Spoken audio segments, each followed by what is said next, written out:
Imagine you're at a party and someone offers you a snack. Although it looks like a bag of chips, it turns out to be a bag of seasoned, dried, dead insects. Would you be surprised? I know I was grossed out when my stepmother from Mexico offered me chapulines or grasshoppers last year. Believe it or not, entomophagy, or insect eating, according to the Oxford academic website last assessed in 2018, is, quote, practiced normally by over 2 billion people in over 113 countries worldwide. What about the U.S.?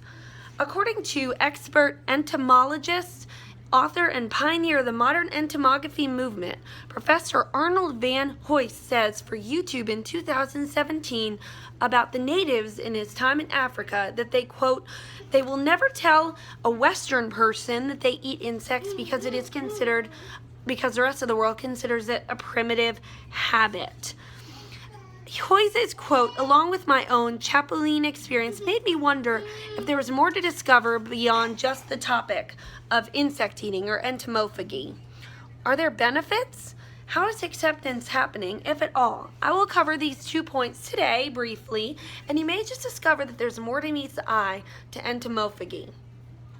Van Hoyst wrote a book in 2013 for the Food and Agricultural Organization of the UN titled Edible Insects, Future Prospects for Food and Feed Security, and despite it being several years old, it is the leading research project for entomography today. Almost every article I found refers back to it as an original source. In this book, Hoyst talks in depth about how insect rearing versus other traditional meat rearing forms would be beneficial for the environment and the economy, stating, quote, insects are reported to emit fewer greenhouse gases and less ammonia than cattle or pigs. Water, another source that is depleting with the population growing, could be positively affected by this. According to the Daily Beast website, last assessed in 2015, reporter Johnny Ademic gives us a startling statistic saying that, quote, they only need a moist paper towel a week to get a quarter pound of crickets versus 869 gallons of water to produce a third a pound of beef. Wow. It may be easy to shrug off the environmental benefits of entomography, but what about the health benefits? In the previously cited YouTube interview, Van Hoyst says, quote, a quarter of the world's population is anemic. If you look at palm weevils, mopane caterpillars, and crickets, they are higher in iron along with zinc.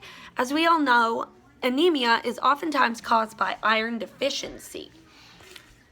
In doing my research, I also found that most insects are high in another essential nutrient, protein. Take, for instance, these protein cricket Chirps cheddar chips. Found at your local vitamin shop. They have 1 cricket per chip and are packed with protein and good for the environment.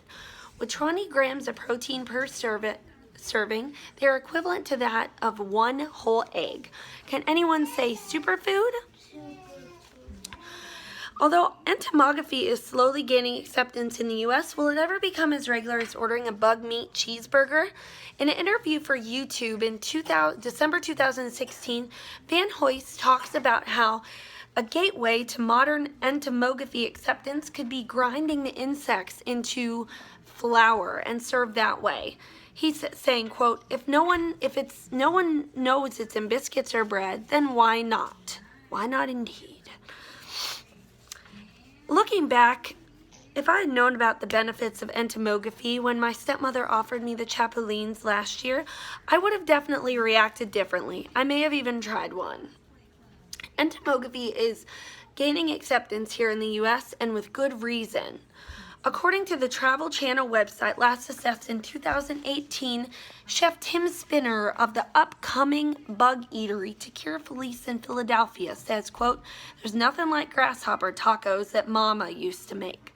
Makes me wonder if in future generations we could be passing down insect-laden recipes to our grandchildren without a thought. Only time will tell.